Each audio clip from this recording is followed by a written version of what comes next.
दोस्तों आज हम विप्रो लिमिटेड को डिस्कस करेंगे, साथ में ट्राइडेंट लिमिटेड को भी डिस्कस करेंगे और हम आरवीएनएल को डिस्कस करेंगे। एक और कंपनी को डिस्कस करेंगे जो बहुत ही ज़बरदस्त स्प्लिट देने जा रही है। इसके पीछे वजह है कि पिछले 2-3 साल में स्टॉक मल्टीबैग रिटर्न दे चुका है, यानी जो 100 के नीचे स्टॉक था वो इस समय 1500 को पार कर गया है और अब कंपनी स्प्लिट देने जा रही है। तो इन सारी संभावनाओं को तलाशेंगे इस वीडियो के माध्यम से। विप्रो की बात करें तो यहाँ पर कुछ चौंकाने वाली खबरें निकल के आ रही है, जिसको इस वीडियो के माध्यम से डिस्कस करेंगे। क्या विप्रो भी बहुत ज़बरदस्त गिरावट के चपेट में आने वाला है? यहाँ पे विप्रो ने कुछ ईएसओ स्कीम के तहत शेयर भी जारी किए। इसके अलावा ट्राइडेंट की बात करें तो बहुत ही मजबूत कंपनी है, अपने क्षेत्र में ये लीडर है एक तरह से टेक्सटाइल सेक्टर में, और जो इसका एक्सपोर्ट का कामकाज है काफ़ी अच्छा है, लेकिन प्राइस काफ़ी नीचे आ चुकी है। क्या आने वाले समय फिर से वैसा ही दौर आ सकता है जैसा कोविड काल में इसने लोगों को ज़बरदस्त रिटर्न दिया था? आरवीएनएल की बात करें तो इसको मिनी रत्न कहते हैं। बहुत ही मजबूत कंपनी है और इसकी ऑर्डर बुक लगातार मजबूत है, काफ़ी अच्छे इनका ऑर्डर है। और क्या आने वाले समय एक मल्टीबैग रिटर्न दे सकता है, जैसे इसने हमें देखते बजट के पहले दिया था जब 30 रुपीज़ का स्टॉक 84 तक चला गया था। तो इन सारी बातों को समझेंगे इस वीडियो के माध्यम से। लेकिन फ्रेंड, उससे पहले अगर आप पहली बार हमारे चैनल पर आए तो चैनल को सब्सक्राइब कर दीजिए, एक बेल आइकन दबा दीजिए ताकि जब भी नया वीडियो बने पहला नोटिफिकेशन आपको मिले। वीडियो पसंद आए तो लाइक शेयर जरूर कीजिए। चलो फ्रेंड्स, वीडियो स्टार्ट करते हैं। मैं हूँ आपका दोस्त एसबी दवे और हमारे अपने चैनल ऑनलाइन कमाई में आपका बहुत बहुत स्वागत है। सबसे पहले विप्रो लिमिटेड की बात करें तो 367 पर क्लोजिंग थी, 1.32% की गिरावट देखने को मिली। अब इस गिरावट के पीछे वजह यह है कि पूरा आईटी सेक्टर दबाव है। जब से टीसीएस और इन्फोसिस अपना रिजल्ट डिक्लेयर किया है, रिजल्ट में बहुत ज़्यादा वीकनेस देखने को मिल रही है। आईटी सेक्टर पूरा दबाव में है। तो यहाँ पे विप्रो ने एक्सचेंज को जानकारी दी है कि उन्होंने अपने एम्प्लॉयज़ को स्कीम के तहत 4018 इक्विटी शेयर जारी किए, जो स्टॉक यूनिट प्लान है 2004। इसके अलावा 63,063 इक्विटी शेयर और जारी किए, और ये स्टॉक यूनिट प्लान 2007 के तहत जारी किए गए। तो दो अलग अलग स्कीम के तहत इन्होंने अपने एम्प्लॉयज़ को शेयर जारी किए।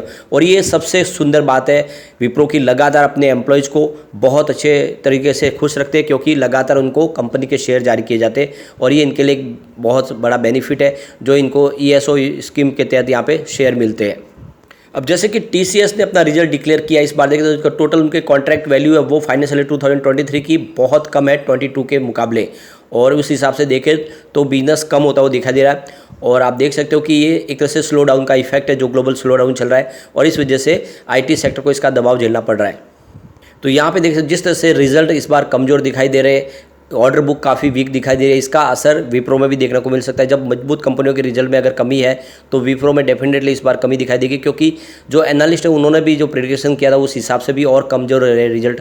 तो इस हिसाब से लग रहा है कि विप्रो भी थोड़ा सा दबाव में रिजल्ट रह सकता है और उसके बाद एक गिरावट का माहौल भी बन सकता है। यहाँ पर एक बड़ी अपडेट निकल के आ रही है, विप्रो के खिलाफ यहाँ पे केस किया गया है सीजीएम कोर्ट में। तो ये देख सकते हो कि ये जो केस किया गया है ये हजेला, विप्रो और आईएसएस के खिलाफ किया गया है, और ये पूरा आप मामला देखें तो मनी लॉन्ड्रिंग का मामला बनता है, और करीब 155 रुपीज़ की मनी लॉन्ड्रिंग का इसके ऊपर केस लगाया गया है।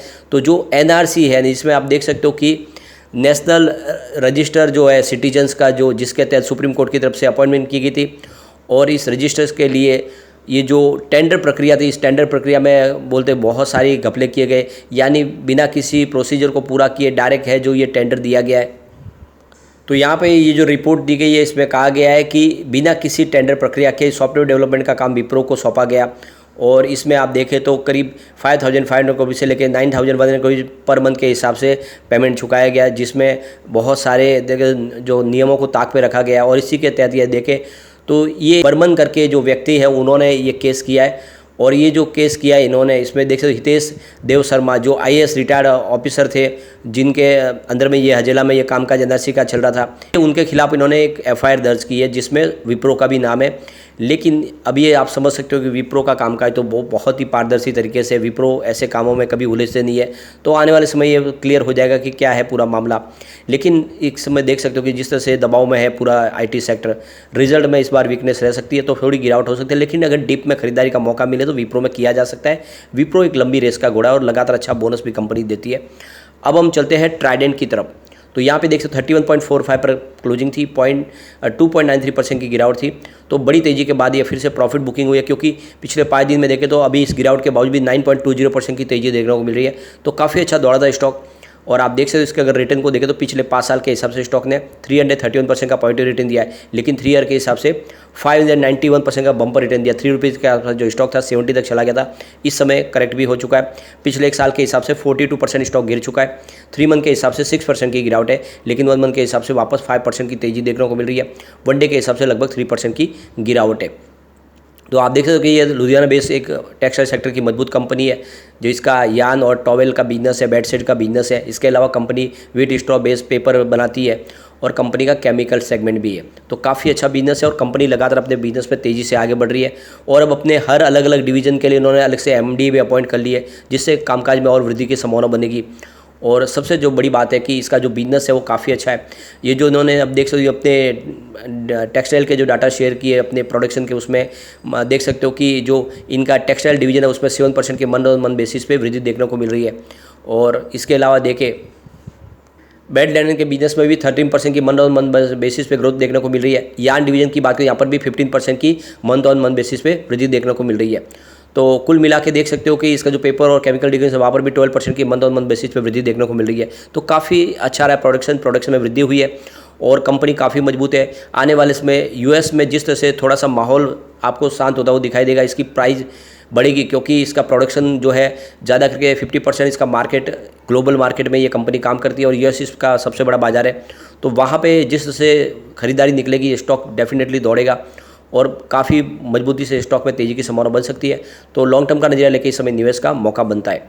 वैसे देखें तो दिसंबर क्वार्टर इस समय जो देखें तो ईयर ऑन बेसिस पे निराशाजनक रहा था और पिछले साल भर से टेक्सटाइल सेक्टर दबाव में, क्योंकि ऑलरेडी कंपनी का 50% बिजनेस ही एक्सपोर्ट के ऊपर है। रेवेन्यू देख सकते हो 1.64 थाउजेंड करोड़ के आसपास था, जहाँ पे 17% की ईयर ऑन बेसिस पे गिरावट देखने को मिली।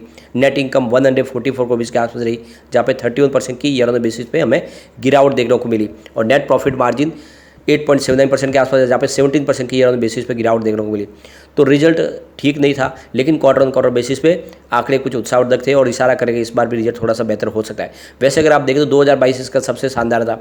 2019 से लगातार इनका रेवेन्यू प्रॉफिट गिरा। आप देख सकते हो 2019 में 5.29 थाउजेंड रुपीज़ का रेवेन्यू था और प्रॉफिट 0.37 थाउजेंड रुपीज़ के आसपास था, जो लगातार गिरते हुए 2021 में रेवेन्यू 4.55 थाउजेंड रुपीज़ तक आ गया और प्रॉफिट 0.30 थाउजेंड रुपीज़ तक आ गया। लेकिन 2022 में कंपनी ने दिया शानदार बाउंस बैक और रेवेन्यू सीधा बढ़ के 7.02 थाउजेंड रुपीज़ तक पहुँच गया और प्रॉफिट 0.83 थाउजेंड रुपीज़ तक पहुँच गया। तो जिस तरह से 200 आप देख सकते हो कि 2022 में इसने कमाल किया, फिर से वैसे रिजल्ट देखने को मिल सकते हैं। तो आने वाले समय एक तेज़ी का दौर शुरू होगा तो नजरिया लॉन्ग टर्म का लेकर निवेश किया जा सकता है। ये एक लंबी रेस का घोड़ा है। रेल विकास निगम लिमिटेड की बात करें, स्टॉक की क्लोजिंग 73.55 पर रही, जहाँ पे 1.10% की हमें तेजी देखने को मिली। और आप देख सकते हो कि पिछले 1 महीने में स्टॉक ने 17% का बम्पर रिटर्न दिया है और ये स्टॉक फिर से दौड़ना शुरू हो चुका है। वैसे आपको पता होगा कि ये हमारा जो बजट है उसके पहले मात्र 30 रुपीज़ का स्टॉक था, 84 तक चला गया था, बहुत ज़बरदस्त रिटर्न दिया था। और अब इसको एक बड़ा ऑर्डर और मिला है। आप देख सकते हो कि 63 करोड़ रुपीज़ का एक ऑर्डर मिला है, जिसमें आप देख सकते हो मदार शकुन सेक्शन जयपुर डिवीजन का इनको ऑटोमेटिक ब्लॉक सिग्नलिंग का ऑर्डर मिला है और लगातार इनकी ऑर्डर बुक मजबूत है। बहुत सारे मेट्रो के प्रोजेक्ट हैं इनके पास और लगातार कामकाज बढ़ रहा है। काफ़ी अच्छी कंपनी है, इसको मिनी रत्न कहा जाता है, सरकारी कंपनी है। पिछले 3 साल के हिसाब से इसने 319% का ज़बरदस्त रिटर्न दिया है। 1 ईयर के हिसाब से भी इसका 111% का पॉजिटिव रिटर्न है, लेकिन 3 मंथ के हिसाब से 7% डाउन है। 1 मंथ के हिसाब से वापस 15% इसने शानदार रिटर्न ऑलरेडी दे दिया है और 1 डे के हिसाब से 1% की तेजी, तो काफ़ी अच्छा इसने रिटर्न दिया है। फंडामेंटली कंपनी बहुत मजबूत है। आप देख सकते हो इसका मार्केट कैप 15,335 करोड़ रुपीज़ का है, करंट प्राइस 73 की है, लो इसका 29 का और हाई 84 का है। तो आप देख सकते हो कि काफ़ी अच्छा ये प्रदर्शन कर चुका है। स्टॉक का पी 10.60 है, बुक वैल्यू इसकी 33.70 की है और 2.49% का इसने ज़बरदस्त डिविडेंड भी दिया है। इसका ROC 16.80% है और ROE 19.70% और फेस वैल्यू 10 है। तो आप देख सकते हो फंडामेंटल इसके काफ़ी अच्छे। इसके अलावा कंपनी ने अपनी लाइबिलिटीज़ को कम किया है। मार्च 2022 में जहाँ पे 19,881 करोड़ के आसपास थी, जो सितंबर 2022 में घट के 16,498 करोड़ के आसपास आ गई। इसके अलावा कंपनी के कैश फ्लो में ज़बरदस्त वृद्धि हुई है। मार्च 2021 में जहाँ पे 1,148 करोड़ के आसपास था, वो मार्च 2022 में बढ़ के 3,187 करोड़ के आसपास पहुँच गया। तो कंपनी का कैश फ्लो ज़बरदस्त बढ़ा है और काफ़ी शानदार लग रहा है इसकी परफॉर्मेंस। अब यहाँ पे जो हम बात कर रहे हैं यहाँ पे टिप्स इंडस्ट्रीज़ की 1,670 पर इसकी प्राइस है, 1.25% की तेज़ी देखने को मिल रही है। लेकिन ये कोविड काल में स्टॉक ने ज़बरदस्त रिटर्न दिया और एक तरफा दौड़ा तब से, सिर्फ 92 के आसपास स्टॉक था, ये 3 जनवरी 2020 को। 2020 में 3 साल में देख सकते स्टॉक जो 100 से नीचे था इस समय 1670 पे आ गया, बहुत ही ज़बरदस्त दौड़ा। और इसीलिए अब कंपनी ने डिसीजन लिया कि वो स्प्लिट देगी।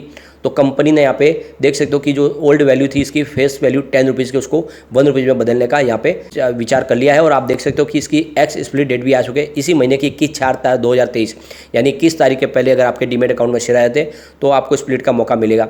तो आप देख सकते हो कि जो इसकी प्राइस है 1600, उसके हिसाब से ये जब फेस वैल्यू 1 में बदलेगी तो ये इसकी प्राइस वापस 160 के आसपास आने की संभावना बनेगी। लेकिन फ्रेंड, कोई भी इन्वेस्टमेंट करने से पहले अपने फाइनेंशियल एडवाइजर के बारे में ले ले या अपना खुद का रिसर्च करें, क्योंकि मैंने वीडियो आपके एजुकेशनल पर्पज़ के लिए ही बनाया। वीडियो पसंद आए तो लाइक से जरूर कीजिए और चैनल को सब्सक्राइब कर दीजिए। Thank you friend.